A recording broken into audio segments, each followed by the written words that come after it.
드라기 유럽 중앙은행 총재가 유로존 구제를 위해 필요한 모든 조치를 다하겠다고 발표했습니다. 그는 영국 런던에서 개최된 글로벌 투자 컨퍼런스에서 ECB는 위임받은 권한 안에서 유로를 지키는 데 필요한 모든 것을 할 준비가 돼 있다며 믿어달라, 조치는 충분할 것이라고 언급했습니다. 지난달 우리나라의 경상수지 흑자 규모가 58억 4천만 달러로 사상 최대치를 기록했습니다. 지난 1월 9억 7천만 달러 적자였던 경상수지는 5개월째 흑자를 이어가고 있지만 수입이 급감해 경상수지가 좋아지는 불황형 흑자라는 분석입니다. 삼성전자가 유럽 재정 위기에 따른 글로벌 경기 불안 속에서도 갤럭시 효과에 힘입어 올 2분기 사상 최대 분기 영업이익을 달성했습니다. 2분기 매출액과 영업이익은 각각 47조 6천억 원과 6조 7,200억 원으로 지난 6일 내놓았던 잠정치와도 크게 다르지 않았는데요. 이에 삼성전자 주가도 한 달 만에 120만 원 선을 회복했습니다. 지구촌 최대 스포츠 축제가 될 제30회 런던 하계올림픽이 한국 시간으로 내일 새벽 5시 영국 런던 북동부 리벨리의 올림픽 스타디움에서 화려한 막을 올리게 됩니다. 세 번째 열리는 런던 올림픽의 공식 슬로건은 하나의 삶이며 대한민국 선수단은 개막식에서 125번째 입장합니다. 안녕하십니까. 오늘장 내일장 1부 시작하겠습니다. 조용한 금요일 생각하셨다면 아닙니다. 런던 올림픽은 전해드렸던 바대로 내일 새벽에 개최가 되는데요. 시장은 이미 축제 분위기로 들떠있다 하겠습니다. ECB 마리오 드라기 총재가 유로를 지키기 위해서 모든 수단을 강구하겠다 약속을 해주었고요. 무엇보다 삼성전자가 지금까지 그랬듯이 본 실적을 내놓고 나서 어닝 서프라이즈로 시장을 견인해주고 있습니다. 4%대 급등까지 보셨다면요. 지금 추가 상승이 더 나오고 있거든요. 거의 5%에 육박하는 상승세로 2% 넘는 시장을 앞에서 이끌고 있다 보여지는데요. 자동차는 조금 소외받는 듯 했지만 일단 낙폭을 같이 줄여주는 양상으로 전업종이 다 오른다 보시면 되겠습니다. 무엇보다 코인 수급이 풀린 점 오늘 꼭 체크해 보셔야 될 사항인데요. 외국인들이 현재 지금 선물을 한 3,600계약 정도 환매수해주는 움직임 속에 현물은 4천억 넘게 순매수하면서 지금 4개월 반 내 가장 많이 사주고 있습니다. 지금까지 패턴과는 다른 외국인 삼성전자의 주가 흐름도 예사롭지가 않은데요. 문제는 추가적으로 반등폭을 어느 정도까지 키울 수 있느냐 여부인 것 같습니다. 오늘장 내일장 일부에서 준비한 소식부터 보여드립니다. 애널리스트에게 듣는다. 오늘은 대신증권 최재식 팀장님에게 듣습니다. 유로 지키겠다. ECB 드라기 총재 증시 구원 투수 될까요? 다음 주에 미국과 유럽의 통화정책회의가 모두 예정이 돼 있는데 부양책 나올 수 있을지, 무엇보다 오늘 어닝 서프라이즈를 낸 삼성전자 수급이 풀리면서 시장을 견인할지 알아보겠습니다. 계속해서 KTB 투자증권의 김영진 이사님 만나뵐 텐데요. 코스피 1,800도 회복했고 20선까지 회복했죠. 이 같은 상승세가 언제까지 어디까지 이어질 수 있을까요? 단기 반등 목표치 체크하고 업종과 순환매 유입 가능성 타진하면서 이에 따른 섹터 진입 및 현금 적정 비중도 확인해 보겠습니다. 평택촌놈의 이기는 전략 시간에는 정호영 대표님께 어느덧 21선까지 급반등한 시장인데요. 현 시장에 꼭 필요한 투자 전략 챙겨보겠고 어닝 쇼크낸 애플과 어닝 서프라이즈 낸 삼성전자 사이에서 특별히 반도체주 투자 전망까지 들어보기로 하겠습니다. 주간 5% 공략 종목은요. 동양증권 부평지점의 박현상 대리가 주목하고 있는 풍산으로 설명 듣고요. 끝으로 마감 전략엔 포트폴리오 시간에는 동양증권의 권영무 차장님이 함께 주실 텐데 지금 지수 상승에 흥분할 때가 아니라 하락에 대한 대비가 필요할 때일까요? 신흥 기계가 들어가 있는 포트 전략까지 알아보도록 하겠습니다. 네, 외국인 오늘 장 마감까지 얼마나 더 살지 정말 궁금해집니다. 먼저 시황센터부터 다녀올게요. 시황센터입니다. 미국의 경제 지표가 호전되고 유럽 중앙은행의 국채 매입 재개 기대에 힘입어서 국내 시장이 현재 강세장을 보이고 있습니다. 오늘 지수는 단숨에 1810선을 웃돌면서 장을 시작했는데요. 외국인의 강력한 매수세에 또 프로그램 매매까지 순매수를 보이면서 현재는 1820선도 회복하는 모습입니다. 현재 코스피 지수입니다. 전거래일보다 2.25% 상승한 1822선에서 거래가 되고 있습니다. 현재 수급 내용을 확인해 보시면 외국인과 기관이 순매수하고 있는데요.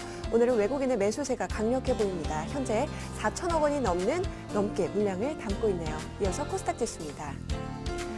유럽발 호재에 힘입어서 코스닥 지수도 이틀째 상승하고 있습니다. 오늘 지수는 1%대 오름세로 출발한 뒤에 현재도 꾸준하게 상승세를 이어가고 있는데요. 현재 코스닥 지수입니다. 저거래일보다 1.52% 상승한 464선에서 거래가 되고 있습니다. 코스닥 시장에서는 개인과 기관의 대결로 보이는데요. 현재 개인은 시장에서 사고 있고요. 기관만이 매도세를 보이면서 거래가 진행되고 있습니다. 이어서 환율 흐름 살펴보도록 하겠습니다.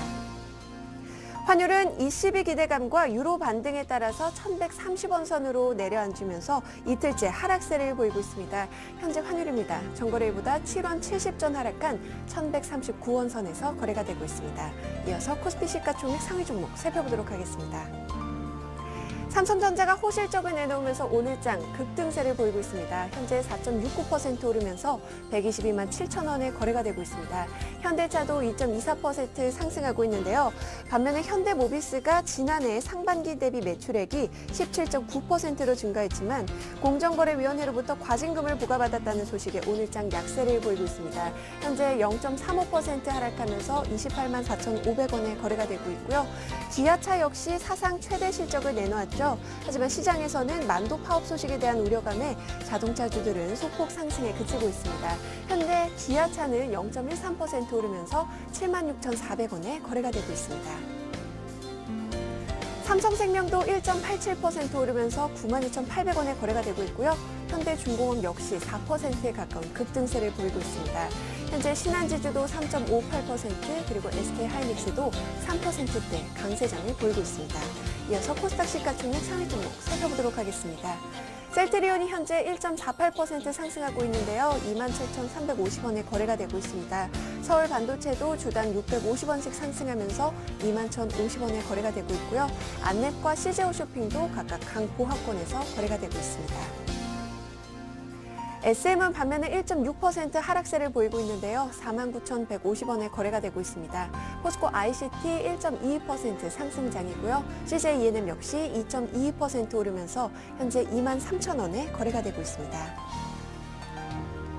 이어서 이 시각 특징 업종 및 테마 종목 살펴보도록 하겠습니다. 현재 대부분의 업종이 상승하고 있는데요. 삼성전자가 2분기 잠정 영업이익이 전년 동기 대비 79.2%가 증가한 6조 7,241억 원이라고 공시해 분기 사상 최대 실적을 거두면서 강세를 보이고 있습니다. 13거래일 만에 주가가 120만 원 선을 가뿐하게 회복했는데요.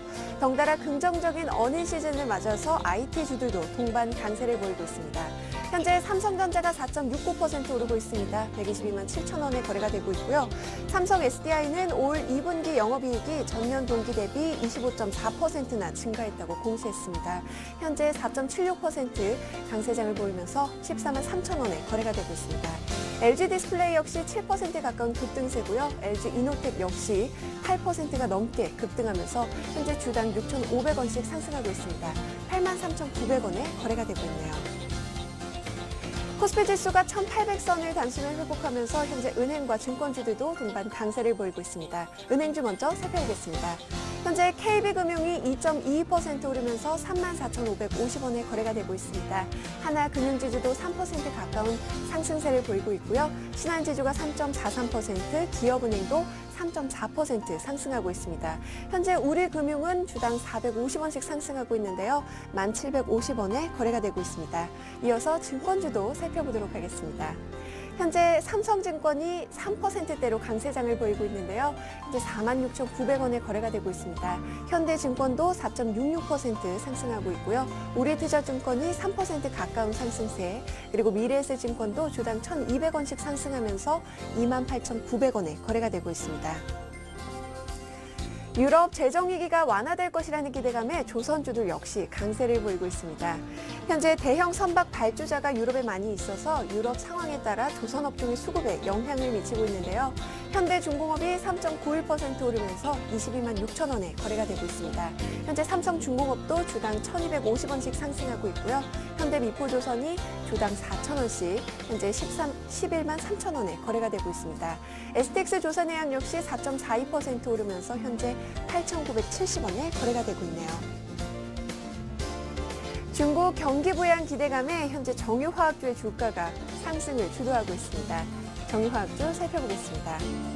현재 SK이노베이션은 5.59% 상승하고 있습니다. 유가 하락으로 인해서 10년 만에 영업 적자를 냈다고 밝혔지만 주가는 여전히 강세를 보이고 있는데요.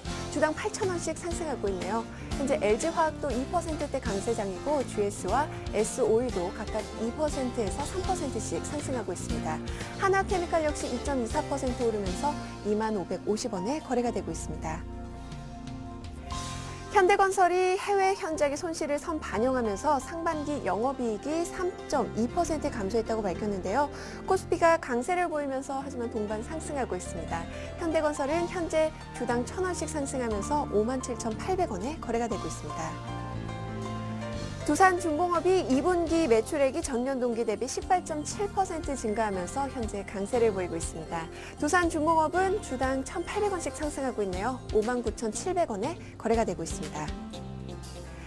두산인프라코어는 전년 동기 대비 33.8%가 감소했다고 공시했는데요. 현재 두산인프라코어는 2.53% 오르고 있습니다. 18,250원에 거래가 되고 있네요. 지금까지 시황센터에서 김혜선이었습니다. 네, 못 말리는 외국인입니다. 계속해서 담고 있고요. 지금 밑꼬리는 안 달리는 상황 속에서 1824까지 올라왔습니다. 개인은 그러나 5천억 넘게 현금화 차익 실현하고 있는데 이쯤에서 한번 접고 현금화하는 것이 맞는 전략일까요? 여의도 쪽 생각을 들어보겠습니다. 대신증권의 최재식 팀장님부터 연결해 볼게요. 안녕하세요. 안녕하십니까? 네, 유럽발 호재, 어닝 서프라이즈에 외국인들이 돌아온 것 같은데 너무 대놓고 IT만 사는 거 아닙니까? 네, 전반적으로 이제 LG전자라든지 LG디스플레이, 삼성전자 이렇게 그런 상승을 보여주고 있는데요. 오늘은 외국인들이 현선물 순매수가 아주 강하게 현재까지 마감으로써 강하게 지금 진행되고 있고요. 또 바닥권에서 4일 연속 양봉이 되면서 전체적으로 또 가격 매력이 많이 부각이 되고 있는 것 같습니다. 네, 삼성전자도 어닝 서프라이즈 이후 많이 오르는 것 같은데 오늘 지수 상승은 이쪽에서 나온다 이렇게 보여져요. 네, 삼성전자는 7월 초에 이제 잠정 실적을 발표를 했었는데 그 수준의 이제 확정치가 이제 오늘 발표가 된 것이거든요. 그 수준 거의 비슷했고요. 그리고 오히려 3분기에 대한 기대감도 많이 작용을 하는 것 같고 그 밖에 IT주들은 워낙 또 글로벌 경기 둔화와 때는 수요 둔화에 따라서 많이 빠졌었는데 그 부분들이 국민들이 현물 매수 그다음에 이제 프로그램 들어오면서 좀 상대적으로 좀 부각이 되는 것 같습니다. 네, 무엇보다 이제 삼성전자와 드라기 효과 이 두 개로 오늘 시장에 간다라는 느낌인데요. 드라기 효과가 언제까지 갈까? 단기 호재에 그칠 수 있다라는 분석도 있습니다. 언뜻 보면은 그냥 평범한 립 서비스다라고도 볼 수 있는데 현실적인 대책을 내놓은 것은 아니었잖아요. 네, 일단 립서비스다 아니다 많은 이제 가름이 되고 있는데 저는 이번에는 립서비스가 아니지 않을까 싶습니다. 8월 2일 날 이제 22 통화정책 회의를 앞두고 유로 지지를 위한 대책을 마련할 것이라고 이제 나를 믿으라 이런 표현까지 쓰면서 강하게 얘기를 했다는 거 봐서는 현재 유로존 국채 불안 금리를 안정시킬 만한 대책이 나오지 않을까 싶습니다. 그래서 드라기 효과는 저는 좀 더 진행되지 않을까 싶고요. 현재 드라기 22 총재 같은 경우에는 9월 달에 독일 헌법재판소의 ESM 판결하고 또 그리스에 대한 이제 구제금융 지원 여부를 고려한 실사 보고서 나오기 전까지는 22가 8월에 국채 수익률을 안정화시킬 필요가 상당히 커지고 있습니다. 그래서 대책이 나올 것 같고요. 22의 그 드라기 효과 말고 FMC라든지 영란은행에 대한 이제 기대감, 그다음에 중국인민은행에 대한 수시적인 그 대책, 그리고 중후반 지나가서 그 잭슨홀 컨퍼런스 기대감까지 겹쳐져 있어가지고 좀 전반적으로 드라기 효과만 단편적으로 보기보다는 좀 더 전반적인 중앙은행들의 움직임에서 봐야 되지 않을까 싶어서 저는 드라기 효과가 좀 더 진행되는 흐름이 아닐까 싶습니다. 네, 그럼 말씀해 주셨듯이 다음 주에 쓸 FOMC라든가 ECB 통화정책회의에서 부양책이 기대만큼 나와줄 수 있을지 또 여기서 실망감을 자아내면 어떡하나 좀 우려스럽기도 한데 이게 이제 우리 시장의 향후 반등폭을 결정할 변수라고들 하더라고요.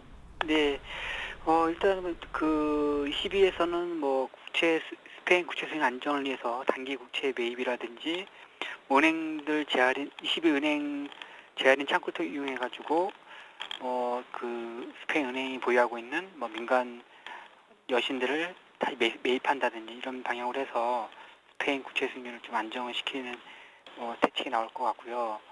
그리고 FOMC에서는 초저금리 시한을 2015년 정도 연장하는 방안 또는 초과 지급금리를 0% 인하하는 방안을 가능할 것 같습니다. 그래서 국채 매입 이런 MBS 이런 QE 같은 양적 완화 같은 거를 다음 FOMC 8월 1일 날 FOMC에서 기대하는 부분은 아니고 상황이 안 좋아지면 QE를 고려할 수 있다 이런 정도 뉘앙스 정도까지는 유효하다 생각이 듭니다.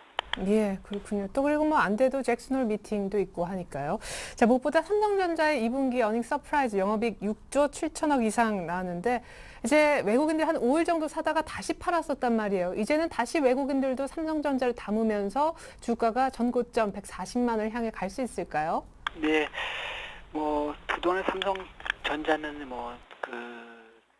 이제 상당히 좀 선방을 했었는데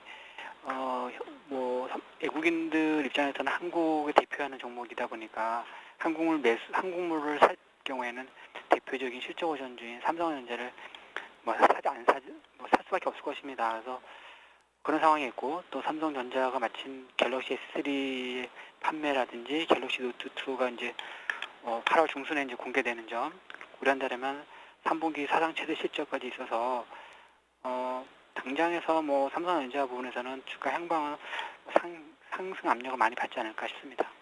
네, 그러면 빠른 시간 내에 140만 원을 갈 수 있다라는 의견에는 같은 생각이신지요?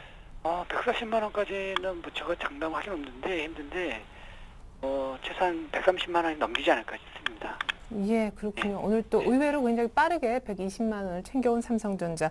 앞서서 드라기 총재도 단발성이라기보다는 꽤 오래 가겠다라고 얘기를 해주셨는데 오늘 보니까 정말 낙폭과대주가 제대로 오르고 있거든요. 외국인 수급도 좀 강하게 붙는 것 같고 이제 원래 방어주의 포트 한 50 정도를 채우고 계셨잖아요. 네. 관심 업종이나 포트에 좀 변화가 있으실 것 같은데 전략 세워주십시오. 예. 그동안에는 계속적으로 이제 방어적인 입장, 방어적 성장조 이런 쪽에서 절반 담고 낙폭과대 30, 유동성 20% 가져가서 이제 대응을 계속 했었는데 어제까지는 이제 그래도 좀 유효한 상태로 맞습니다. 근데 오늘 새벽에 나왔던 이제 그러한 뉴스의 변화를 고려했을 때 지금부터는 방어 업종을 좀 더 줄이고 상대적으로 이제 경기 민감 업종에서 더 비중을 더 늘려야 되지 않나 싶습니다. 대상은 저는 실적 호전 대형주와 낙폭과대 대형주 쪽에 더 포커싱을 더 맞출 필요가 있지 않나 싶고요.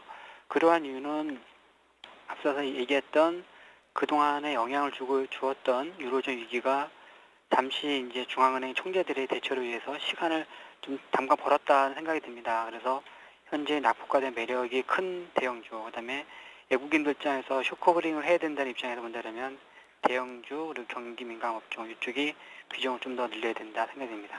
예, 좋습니다. 포트의 변화가 좀 있군요. 방어주 줄이고 낙폭과대 경기 민감주를 조금 더 담자라는 의견 들어봤습니다. 대신증권 최재식 팀장님 도움 말씀이었습니다. 감사합니다. 감사합니다.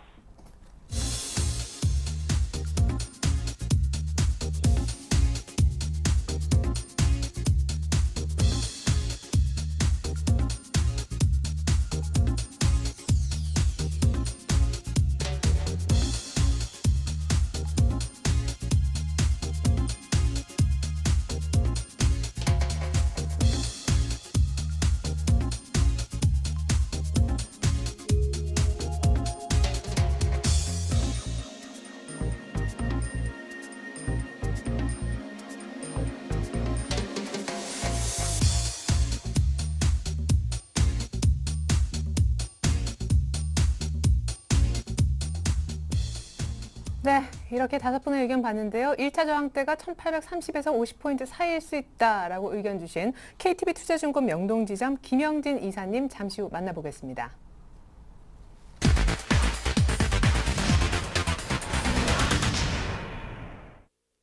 네. 이사님 안녕하세요. 네, 안녕하십니까? 네, 이런 걸 보고 기사회생이라고 하나요? 지난주에 21선 저항 맞고 걱정했었는데 정말 아래쪽으로 내려가서 1750까지 갔었잖아요. 오늘 네. 의외로 쑥 올라왔는데 기술적 분석 부탁드리겠습니다. 네, 맞습니다. 기사회생 죽다 살아났다 이렇게 봐야 되겠고요. 오늘 변동성이 어느 정도 예상이 됐었다 이렇게 말씀을 드릴 수가 있죠. 그러한 생각을 했었던 이유는 5일선이 계속 내려오고 있기 때문에 거기에 맞고 떨어지고 한 것이 이번 주 내내 이루어졌던 일이고, 바로 이제 오늘 같은 중심선에서는 1707, 80포인트에서 이 5일선에 맞고 또 떨어지게 되면은 정말 중요한 지지선까지 떨어지게 된다 이렇게 볼 수가 있었던 상황이었고, 만에 하나 이것을 돌파하게 되면은 위로 한번 크게 움직일 수도 있겠다라는 생각이 들어서 변동성이 또 커지고 있다 이렇게 말씀을 드렸었던 거였고요. 결국 기술적인 기로점에 들어선 날이 오늘이었다 이렇게 말씀을 드릴 수가 있었는데, 더 중요한 것은 이제 오늘 상승폭이 의외로 좀 커지면서 6월 20일 이후에 이어진 하락 추세선이 있는데요. 종합지수하고 코스피 200 지수하고 선물지수하고 약간씩 이게 좀 틀린데요. 코스피 200 지수하고 선물지수는 같이 움직이고 있고요. 종합지수는 약간 이 하락 추세선 내에서 움직이고 있는데, 오늘 이 코스피 200 지수 결국 대형주는 이 하락 추세선을 돌파했다 이렇게 보는 게 맞겠습니다. 결국 선물지수하고 코스피 200 지수가 돌파했기 때문에 시장이 좀 더 가볍게 움직일 수가 있을 것 같다라고 말씀을 드릴 수가 있겠는데, 지금을 지선 구축 과정 진입 정도로 볼 일이지 마냥 더 상승폭을 더 크게 뭐 허황된 그런 상승 추세가 이어진다 이렇게 말씀드리기는 아직 좀 이르지 않을까라고 생각이 되고요.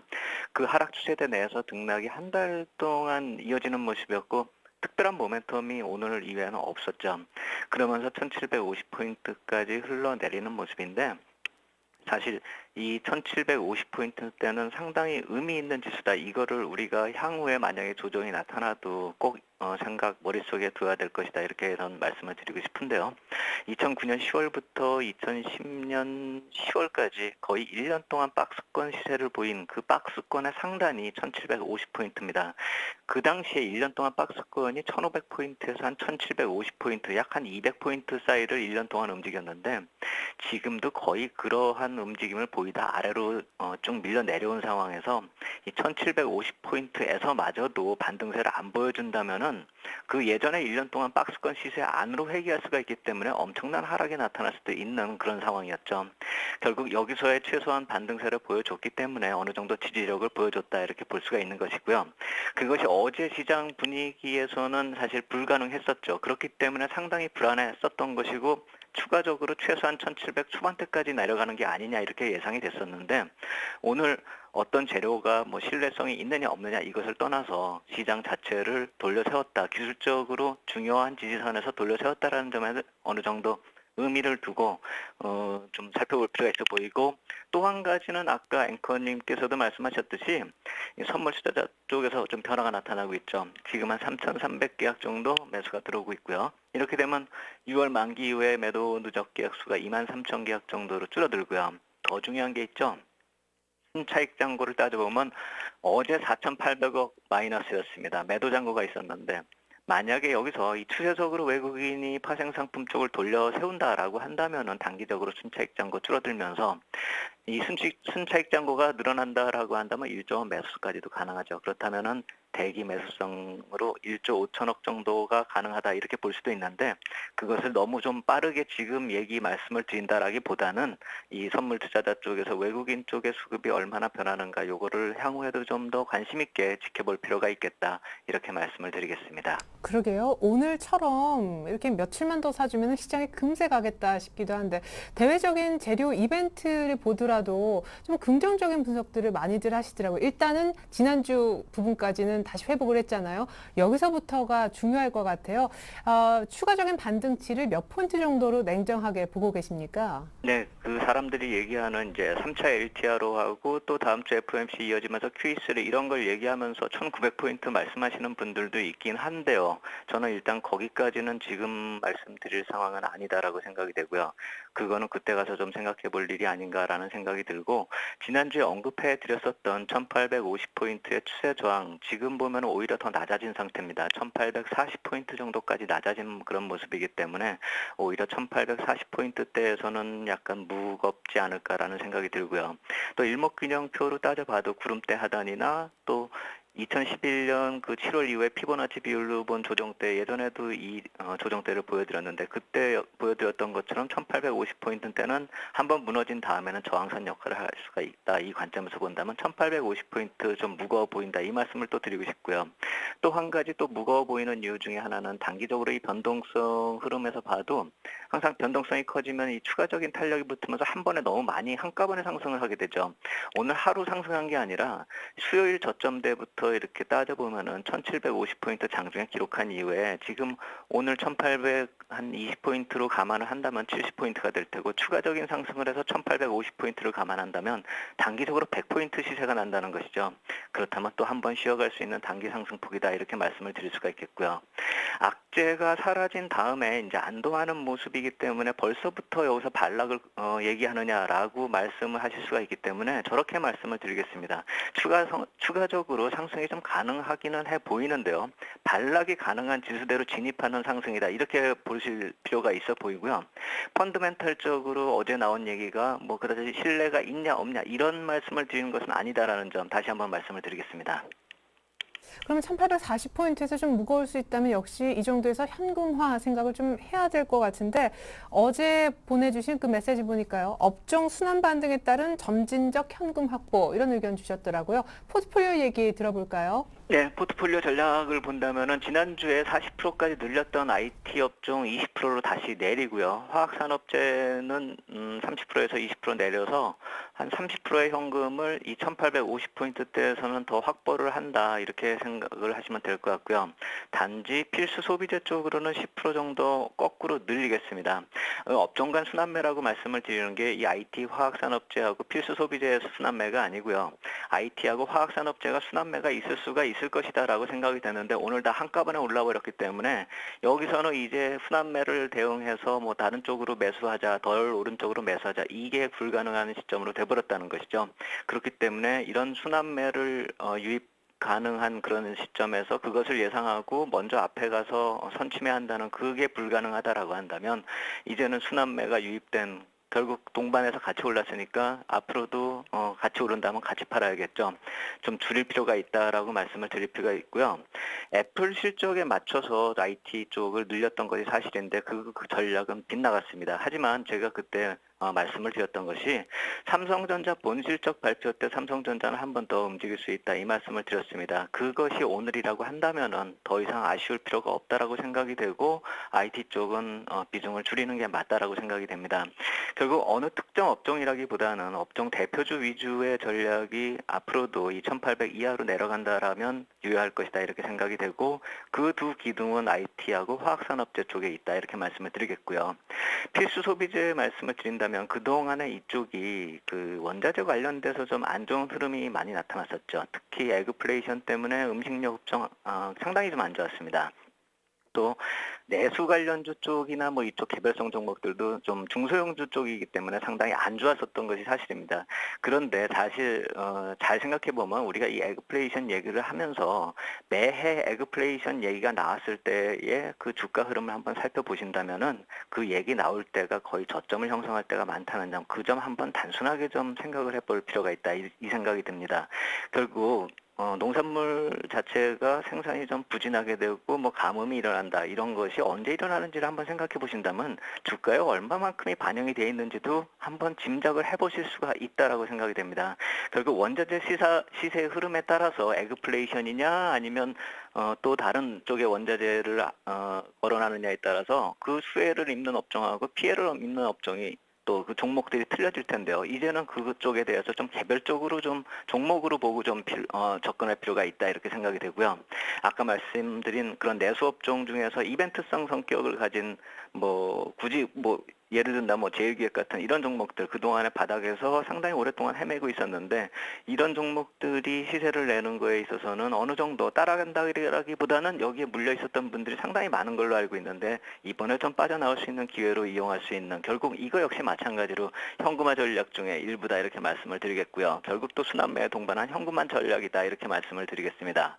이 중립적인 시각으로 저는 보고 싶습니다. 지금 시장에 대해서 아까 말씀드렸듯이 허무맹랑한 지수대를 말하면 하면서 지금 뭐 2,000을 간다, 2,100을 간다 이런 말씀을 드려봐야 아무 쪽에 소용이 없다라는 걸 말씀을 드리기 때문에 일단은 어제까지만 해도 상당히 불안했었던 시각이 이제는 악재가 해소됐기 때문에 중립적인 시각이다. 이 정도로 좀 볼 필요가 있어 보이고 순환매에 대응하는 매수가 한 발 늦었기 때문에 차라리 지금은 저항대 지수대에서 일단 순환 매도를 해가지고 현금화를 한 다음에 시장 흐름을 다시 관찰한 다음에 접근할 필요가 있지 않을까 이런 생각이 들고 추가적인 상승은 분명히 기대된다 이렇게 말씀을 드리겠습니다. 하지만 그것이 추세적인 상승으로 중장기 추세가 상승 추세로 진입했다 이렇게 보는 것은 아직 시기상조다 이렇게 말씀을 드리겠습니다. 네, 상승 추세 진입은 시기상조 1840에서 일단은 빠져나오자 현금화 전략 들어봤습니다. KTB 투자증권 김영진 이사님 자세한 분석 들어봤습니다. 감사합니다. 감사합니다.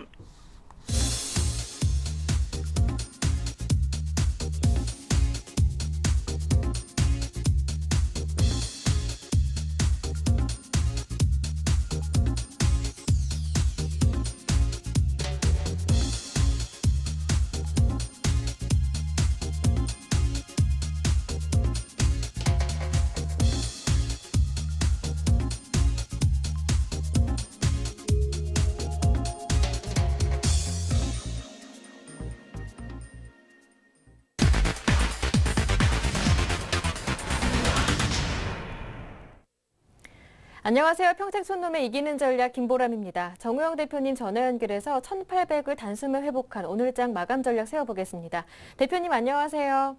네, 안녕하세요. 네, 어제 말씀해 주셨듯이 삼성전자 120만 원 단숨에 회복했고요. 외국인들의 선현물 동반 매수가 들어오고 있습니다. 지수는 1,800 위인데요. 오늘장 정리 들어보고 이러한 상승 추세가 이어질 수 있을지 다음 주 예상까지 한꺼번에 들어보겠습니다. 네, 오늘 결과는 해외 증시 폭등으로 일단 1,800선이 회복됐고요. 사실 1,800선 회복까지는 해외 증시 요인이 컸습니다. 그런데 다 그 이후에는 그러니까 1,800 현재 24포인트까지 갔다가 현재 1,823포인트 가리키고 있는데요. 평소에 말씀드렸던 그 시나리오입니다. 제가 계속 말씀드렸잖아요. 이번에 그 지수 왜곡의 원인은 외국인의 선물 매도, 그다음에 삼성전자의 공매도였다고요. 근데 일단 두 가지 요인이 현재 해소가 되고 있습니다. 삼성전자는 코스피 지수보다 훨씬 강했죠. 코스피 지수가 7월 25일에 저점 찍을 때 삼성전자는 이미 7월 12일에 저점 찍고 반등하기 시작했고요. 그 다음에 이제 그 외국인 선물 매매 동향 이게 중요하다 그랬습니다. 이것만 만약에 순매수로 돌아서면은 아마도 탄력을 받는다 이렇게 생각했는데 뭐 오늘 아주 최상의 흐름입니다. 수급 동향을 보더라도 코스피에서는 개인만 순매도해주고 있고요. 선물에서 역시 이제 외국인들이 순매수 전환되면서 아주 좋은 흐름이 나타나주고 있고요. 옵션에서는 개인들이 하방에 배팅하면서 아주 환상적인 이제 매매가 나타나고 있습니다. 그래서 내일 이후 그러니까 이제 다음 주 월요일 이후죠. 제가 볼 때는 7월 25일 저점 이후에 아마도 중기 상승이 가능하지 않을까 저는 거의 확신하고 있습니다.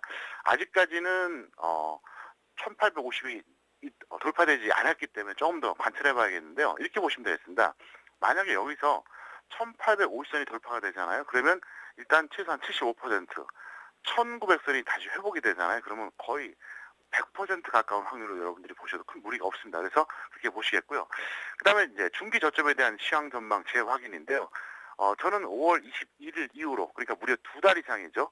1750에서 1775선 사이 중기 저점 지대를 발표했습니다. 그리고 평균적으로 보면 이제 1762.50포인트였었는데요.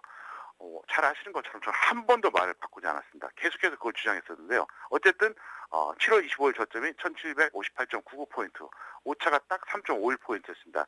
만약에 이번에 1850을 돌파하게 되고 나면은 아마도 그 수요일이 그러니까 7월 25일이 저점이 될 가능성이 높은데요. 만약에 적중하게 된다고 하면은 3.51포인트 차이니까 시청자분들에게 제가 좀 도움을 드리지 않았나 싶습니다. 그래서 일단 기대를 해보시기 바라겠고요. 가장 문제였던 외국인 선물 매도 이 문제까지도 현재 해결되고 있기 때문에 큰 무리가 없다 그러면 다음 주에도 상승을 이어가지 않을까 저는 이렇게 거의 확신하고 있습니다.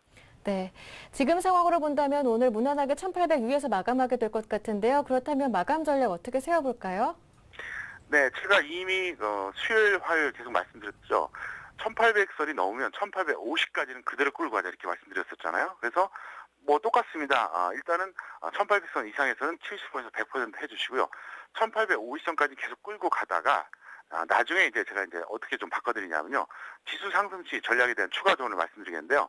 일단 1800선 돌파했으니까 여기서 1850까지는 그대로 끌고 가세요. 다만 1850선이 돌파가 되면 약간 그 조정이 있을 겁니다. 그럴 때는 뭐냐면 중기와 단기로 구분하면 됩니다.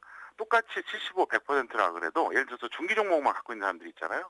또 단기 종목만 갖고 있는 사람들이 있는데 비중이 똑같더라도 제가 예를 들어서 뭐 중기는 몇 퍼센트 정도, 단기는 몇 퍼센트 정도 이렇게 제가 아마 전달 좀 해드릴 것 같고요. 1900선이 돌파가 되는 상황에 있어서는 직장인들은 그냥 무조건 보유하면 됩니다. 다만 전업들은 약간의 순환매가 필요하겠지만 일단 제가 보기에는 뭐 큰 무리가 없다면 여기서 계속 홀딩해도 나쁠 것 같지는 않습니다.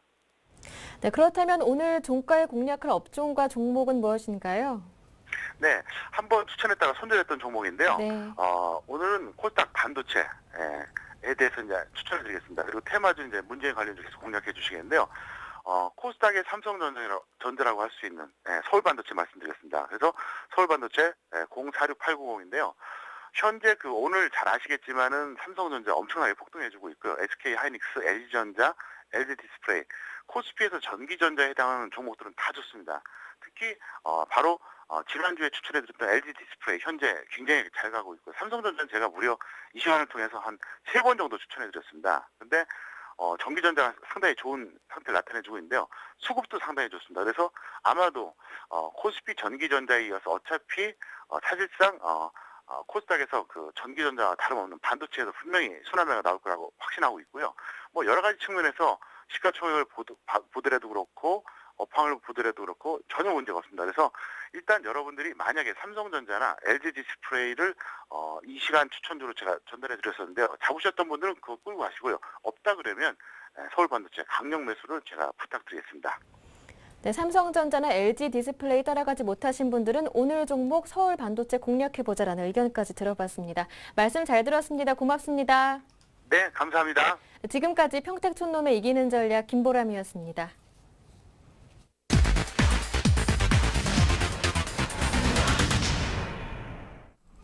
네, 장 마감까지 30분도 안 남았는데요. 시장의 상승폭을 줄일 생각은 전혀 없어 보입니다.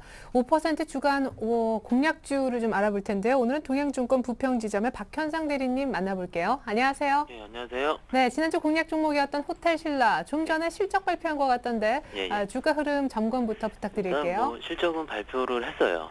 해서 뭐 재료 소멸로 같은 경우로 조금 빠지긴 하고요. 하지만은 시장이 상승세로 접어들었기 때문에 저번 주에 추천드린 이유는 방어주 성격으로서 말씀을 드렸었죠.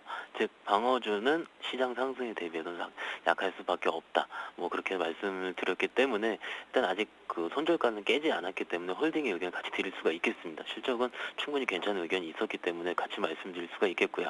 전고점 부근인 55,000원대까지 그때 말씀드렸을 때도 역시 지금의 추천에 대한 사유는 유효하니까 일단은 버텨보시는 걸로 같이 말씀을 드릴 수가 있겠습니다.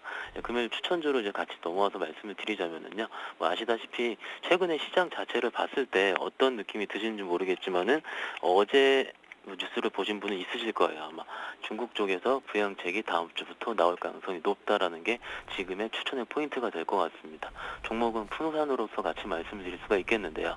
경기 부양책이 뭐 다음 주 서서히 좀 발표가 된다 그러는데 가능성이 있기 때문에 업황에 대해서 전반적으로 전환점이 들 가능성이 있지 않을까라는 점에서 추천의 포인트로 들 수가 있겠습니다. 어떻게 보면 신동 제품 판매량 증가뿐만이 아니고 원재료 가격 자체도 하락을 했기 때문에 일단 모멘텀 측면에서 같이 추천을 드릴 수 있고요. 꾸준하게 방산 부분 매출도 증가를 하고 있다. 이렇게 하기 때문에 매수가로는 금일 종가 뭐 일단은 오늘 지금 200일선을 강하게 뚫진 못했지만은 아마도 200일선을 안착하는 모습을 보일 수가 있겠고요. 목표가로는 전 고점 부근인 35,000원 부근, 손절가로는 26,500원을 같이 말씀드릴 수가 있겠습니다.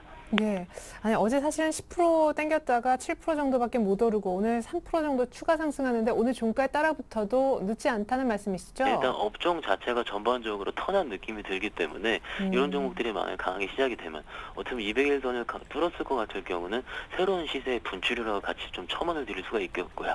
어떻게 보면 지금 수급을 보시더라도 아직까지 장 끝나지 않은 상황이지만은 외국인들 13,000주, 기관은 23,000주, 어제도 뭐 거의 10만 주 정도의 매수가 들어왔기 때문에 수급적인 측면에서도 충분히 메리트가 있다고 생각이 들고 있습니다. 네, 좋습니다. 풍산 오늘 종가의 사부자 목표가는 단기적으로 35,000원을 불러주셨습니다. 지금까지 공략 종목 설명회 동양증권 부평지점 박현상 대리였습니다. 잘 들었습니다. 네, 고맙습니다. 네, 2시 40분가량 되는데요. 외국인은 4,500억 넘게 순매수하고 있고 코스피는 1,825까지 올라왔습니다. 다시 한번 전략 짜겠고요. 포트폴리오 얘기도 들려드릴게요. 오늘은 동양증권에서 권영문 차장님이 나와주셨습니다. 안녕하세요. 네, 안녕하십니까.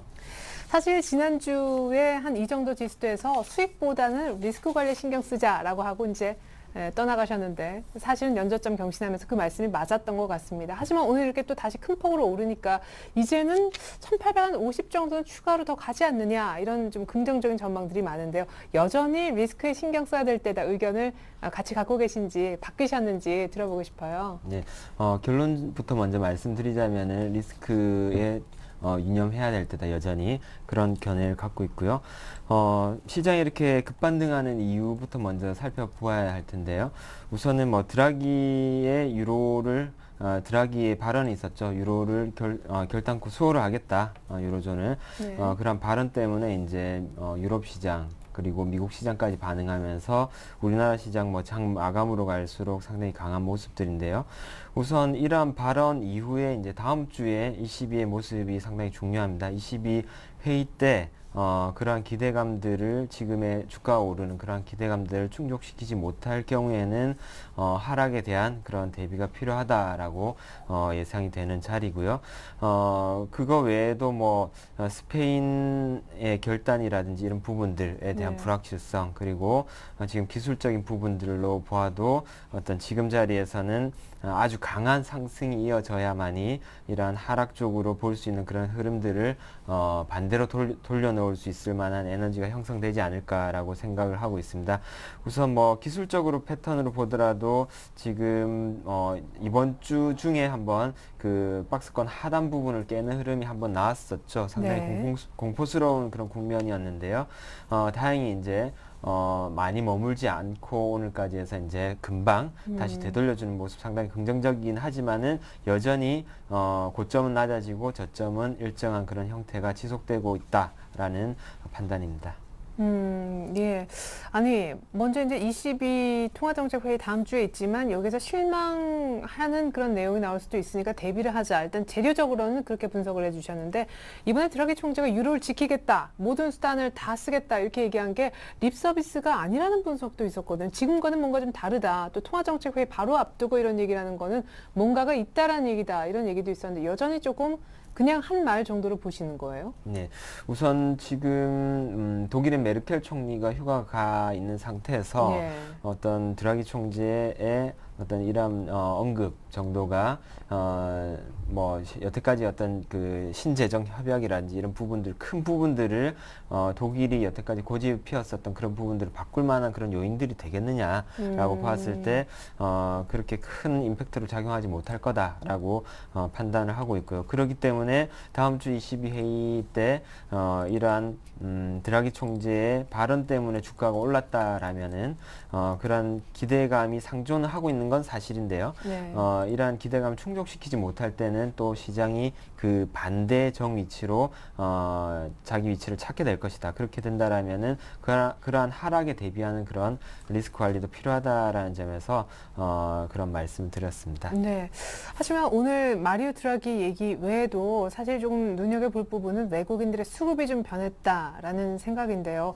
외국인들이 이렇게 현물을 한 4,500억 정도 선물까지 이렇게 동반해서 이렇게 많이 같이 산 적이 정말 오래간만이다라는 생각이 드는데 지금까지 이렇게 하루에 확 사놓고 그 다음 날이나 곧바로 좀 주춤해졌던 적이 많았나요?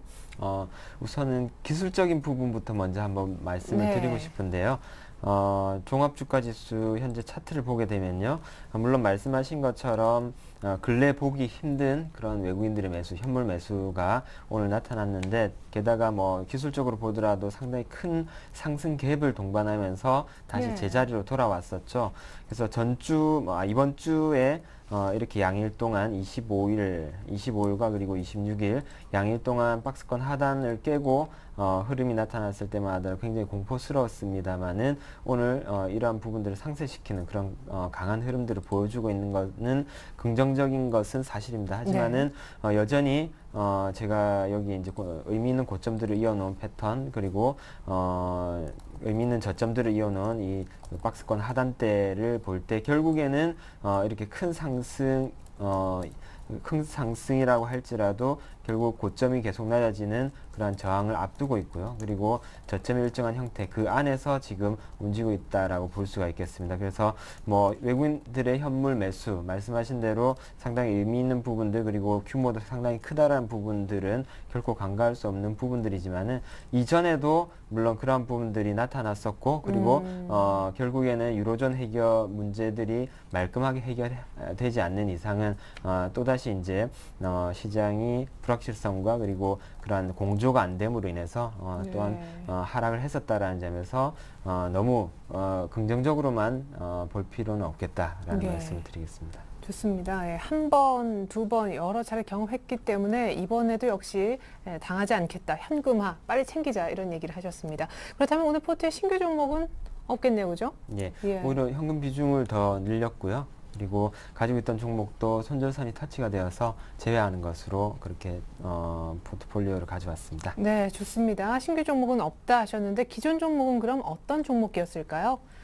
자, 우리 권영무 차장님의 포트를 좀 열어보겠습니다. 신흥 기계가 한 번 또 추가 매수가 돼서 비중이 한 30% 정도로 있었었는데요. 저희가 오늘 낮 12시 기준으로 해서 수익률을 집계해 보니까 수익이 조금 더 안 좋아졌습니다. 전량 매도 사실 한 번쯤 목표가 비슷하게 갔었는데 이렇게 추가 매수까지 하고 이렇게 손절하게 돼서 너무 아쉬워요. 그래도 이제 AS 부탁드릴게요. 예, 지난주 금요일 날 추가적으로 비중을 더 늘렸었는데요. 그 이후에도 결국에는 5일선 저항을 이겨내지 못하고 계속적으로 빠졌습니다. 25일이었죠. 25일 날 종가상으로 13,200원을 깨면서 마감을 하면서 손절가인 13,250원을 하회했습니다. 그래서 손절가 하회로 인해서 포트에서 제외하는 것으로 손절 매도를 하는 것으로 제시를 해드렸고요. 물론 뭐 처음에 좋게 봤었던 뭐 이머징 시장 임금 상승 수혜라든지 그다음에 2분기 실적, 뭐 신규 수주 기대감 이런 부분들이 상존하고 있지만은 역시나 시장을 독보적으로 이겨내기에는 좀 버거운 그런 느낌들이 있기 때문에 지금 구간에서는 리스크 관리에 주력할 때다라는 주문을 드리겠습니다. 예, 좋습니다. 오늘 사실은 또 하루 만에 손절가는 회복을 한 상태이지만 일단 냉정하게 시장을 읽어주면서 신흥기계는 원칙대로 손절매 하는 것으로 얘기를 한번 들어봤습니다. 네, 지금까지 포트폴리오 전략 들어봤는데요. 동양증권의 권영문 차장님 함께 해주셨습니다. 감사합니다. 네, 감사합니다. 네, 이제 1분 정도 뒤면 마감 동시효과 들어갈 텐데 외국인들의 매수도 결코 줄지 않고 지수도 삼성전자도 모두 빠지지 않습니다. 자, 지금부터는 우리 서울경제TV를요. KT 올레 IPTV에서도 시청 가능하신데요. 실속형 이상에서 채널 184번에서 시청 가능합니다. 많은 관심 부탁드리겠습니다. 전 잠시 후 종가 들고 2부로 다시 올게요. 고맙습니다.